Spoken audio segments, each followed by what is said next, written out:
Hi friends, मैं पीयूष मेहता आपका इस चैनल पे स्वागत करता हूँ। दोस्तों, आज हम बात करेंगे उस डिफिकल्ट चीज के बारे में जिसे 90% से ज्यादा लोग नहीं कर पाते हैं। जी हाँ दोस्तों, मैं अंतर ध्यान की बात कर रहा हूँ, यानी कि मेडिटेशन की बात कर रहा हूँ। दोस्तों, ये बड़ी मजेदार चीज है। जब हमें कोई मेडिटेशन करने कहता है या हम खुद ही सोचते हैं कि आज हम मेडिटेशन करेंगे, और जैसे ही हम मेडिटेशन करने बैठते हैं उससे पहले भले ही हमारा मन शांत हो, भले ही हमारे दिमाग में कोई विचार ना हो, पर जैसे ही हम मेडिटेशन करने बैठते हैं हमारे मन में विचारों की एक बाढ़ आ जाती है।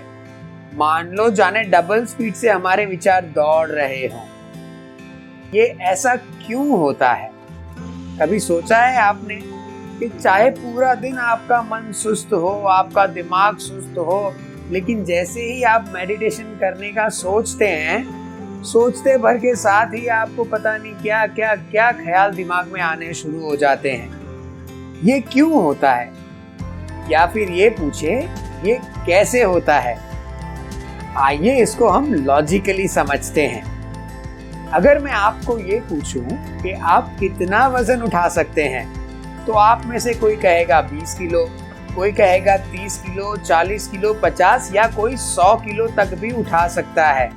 पर अगर मैं आप में से किसी से ये पूछूं कि भाई चलो बताओ, आप कितनी देर तक आंख बंद करके स्थिर बैठ सकते हो, तो मेरा दावा है दोस्तों 90% से ज्यादा लोग हैं वो केवल अंदाजा ही लगाएंगे, जबकि वजन उठाने के मामले में उनका अंदाजा जो होगा वो नियर एक्यूरेट होगा।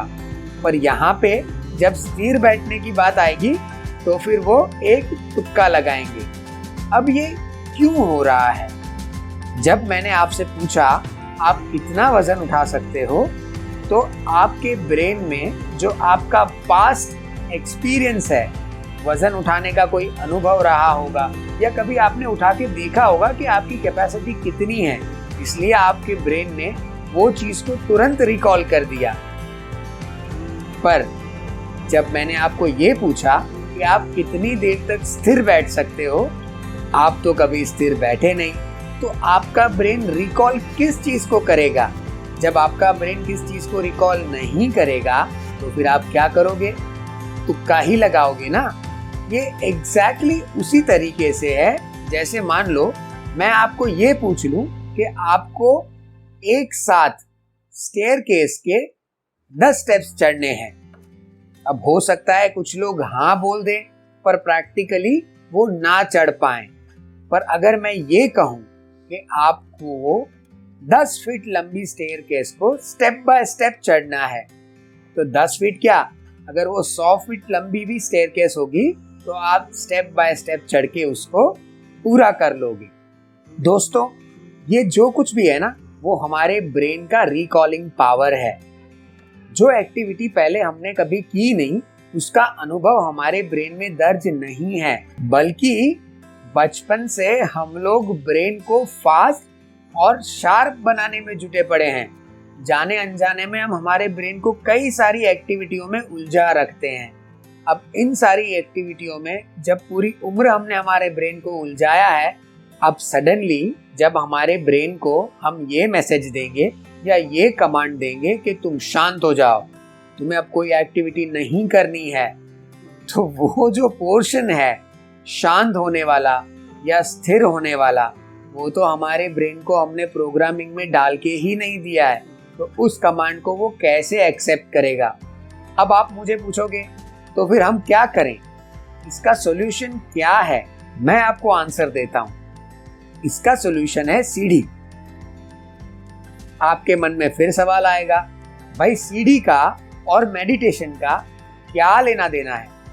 चलिए मैं आपको समझाता हूं कि सीढ़ी यानी कि स्टेप्स का और मेडिटेशन का क्या लेना देना है और इसका प्रोसेस क्या है। अब जो मैं टेक्निक आपको बताने जा रहा हूं, वो टेक्निक मैंने नहीं बनाई है, बहुत सालों से वो टेक्निक हमारे पास अवेलेबल है। मैंने तो बस उसमें से थोड़े से मॉडिफिकेशन किए, और यकीन मानिए ये टेक्निक मुझे बहुत ही काम आई है और मुझे पूरा यकीन है कि जैसे मुझे काम आई है वैसे ही वो आपको भी काम आएगी। चलिए हम समझते हैं कि इस टेक्निक को कैसे अपनाया जाए और अपने अंतर ध्यान को कैसे डेवलप किया जाए। चलिए दोस्तों, सबसे पहले मैं आपसे एक सवाल पूछता हूँ। अब सवाल में आपको मैं 3 ऑप्शन दूंगा। हो सकता है आप उसमें अपना चौथा ऑप्शन ऐड कर लें, लेकिन वो मैं आप पे छोड़ूंगा। मैं फिलहाल अभी आपको 3 ऑप्शन दूंगा और उम्मीद करूंगा कि आप इन 3 ऑप्शन में से कोई एक ऑप्शन को चूज करें। ऑप्शन नंबर 1, हमें केवल बैठना अच्छा लगता है। ऑप्शन नंबर 2, हमें केवल लेटना अच्छा लगता है। ऑप्शन नंबर 3, हमें केवल चलना अच्छा लगता है। मान लो आपको केवल लेटना अच्छा लगता है। ठीक है, अब हम लेटने को ही हमारी सीढ़ी बना देते हैं। बहुत ही आसान है। आपको स्टेप 1 एक समय निर्धारित करना है। जैसे कि कोई हाउसवाइफ है और वो दोपहर को फ्री रहती है तो वो अपना समय 3 बजे का निर्धारित कर ले। कोई वर्किंग मैन है या कोई वर्किंग वुमेन है जो शाम को 8 साढ़े 8 बजे या 9 साढ़े 9 के करीब फ्री रहती है तो वो अपना समय 9 या साढ़े 9 कर ले। बस एक शर्त है कि उसे इस समय को आने वाले 37 दिनों तक फॉलो करना है। उसे अपने रूटीन में इस समय के दरमियान कोई और चीज नहीं करनी और केवल लेटना है। तो स्टेप नंबर 1 आपने समय निर्धारित कर लिया। स्टेप नंबर 2, आपने ये जो मंत्र है जिसका नाम है पंचाक्षरी मंत्र, इसके लिंक मैं डिस्क्रिप्शन में दे दूंगा, पर आपने अपने मोबाइल में इस मंत्र को प्ले करना है। स्टेप नंबर 3, प्ले करके 21 मिनट्स का मिनिमम टाइमर सेट करना है। यानी कि आपको लेटते हुए इस मंत्र को 21 मिनट तक सुनना है। अच्छा, कुछ लोग कहेंगे हमें मंत्र नहीं सुनना। कोई बात नहीं, अगर आप मंत्र नहीं सुनना चाहते तो मैं और एक लिंक यहाँ पे दे देता हूँ जो 432 हर्ट्ज की लिंक है और ये साउंड को आपको मिनिमम मंत्र की जगह, अगर आप मंत्र सुनना पसंद नहीं करते हैं तो उस साउंड को आपको मिनिमम 21 मिनट तक सुनना है।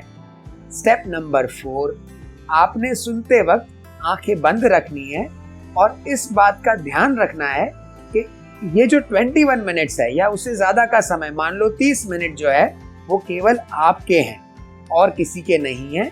इसके बीच आपको कोई डिस्टर्ब ना करे। अब इस रूटीन को आपको 37 डेज तक फॉलो करना है। अगर आपको लगता है कि बीच में कोई डे छूट गया है तो उसके नेक्स्ट डे जो भी अवेलेबल डे हो तब से आपने इस रूटीन को फिर से 37 डेज तक फॉलो करना है। बस शर्त यह है कि आपने लगातार 37 डेज तक इस प्रोसेस को फॉलो करना है। चलो, किसी ने ये कहा कि मुझे वॉकिंग पसंद है, तो अब वॉकिंग के लिए हम क्या कर सकते हैं? बहुत ही सिंपल है। आपने अगेन अपने मोबाइल में इस मंत्र को या जो साउंड है 432 गीगाहर्ट्ज का, उस साउंड को अपने मोबाइल में डाल देना है। जब आप वॉक करने जाओ तब इस साउंड को मिनिमम 21 मिनट्स तक सुनते रहना है। ये एक्टिविटी आपने लगातार 37 डेज करनी है। और हाँ, जब आप वॉक करने जाओगे तब आपको ये ख्याल रखना है कि 37 डेज कंटिन्यूअस होने चाहिए। अगर बीच में ब्रेक हो जाता है तो जब नेक्स्ट डे को आप वापस वॉक पे जाओ, वहां से 37 डेज का ये प्रोसेस फिर से फॉलो करना पड़ेगा। आप देखिएगा, जब आप 37th डे पे रहेंगे, मान लो अगर आप वॉकिंग कर रहे हैं और 37 डेज तक इस साउंड को या मंत्र को लगातार सुन रहे हैं, तो ऑन 37th डे आपको ये लगेगा कि अब आपको बैठना है और आंखें बंद करके इस मंत्र को सुनना है। अगर आप लेटते लेटते ये मंत्र को सुनने वाले हैं, जैसे कि हमने पहले प्रोसेस में कहा, तो ऑन 37th डे आप अगर इस मंत्र को सुनना बंद भी कर देंगे, केवल आंखें बंद करके लेटेंगे, तो आप ये पाएंगे कि आपका जो अंतर ध्यान है, जैसे कि आप इन आंखों से बाहर देखते हैं, वैसे ही आप बड़ी सफाई से अपने भीतर इन आंखों से देख पाएंगे। तो क्या फायदा है इस टेक्निक का? इस टेक्निक को करने के बाद आप मेडिटेशन की कोई भी और टेक्निक, चाहे वो ब्रीदिंग की टेक्निक हो, साउंड हीलिंग हो, मंत्र उच्चारण हो, या योगासन हो, या फिर और किसी तरीके की कोई टेक्निक हो जिसको आप प्रैक्टिस करना चाहते हो, आप उसको बड़ी आसानी से प्रैक्टिस कर पाओगे। अब दोस्तों ये क्या है? बहुत ही सिंपल टेक्निक है जहाँ पे हम हमारे ब्रेन को ट्रेन कर रहे हैं स्थिर होने के लिए। हम अपने आप को स्व में स्थित होने के लिए ट्रेनिंग दे रहे हैं, और ये जो 37 डेज का लगातार अभ्यास आप करेंगे, उससे आपके ब्रेन की जो रिकॉल मेमोरी है, वहाँ पे ये स्थिरता है वो रजिस्टर्ड हो जाएगी। जब ये प्रैक्टिस करने के बाद आप किसी और टेक्निक की प्रैक्टिस करेंगे तो आपका ब्रेन जो स्थिर अवस्था है उसको रिकॉल करेगा और आपको उसके प्रोग्रेशन में मदद करेगा। दोस्तों, ये टेक्निक्स हमारे पूर्वज हमारे लिए रख के गए हैं। ये टेक्निक्स जैसी और कई सारी टेक्निक्स हमारे पास अवेलेबल है, और हमेशा से मेरा प्रयास रहा है कि इन टेक्निक्स को, इन रेमेडीज को, इन उपायों को मैं हर उस जरूरतमंद व्यक्ति तक पहुंचाऊं। तो आप लोगों को मदद करने में मेरी मदद जरूर करिएगा, अपने आप को बेहतर बनाइएगा। Keep helping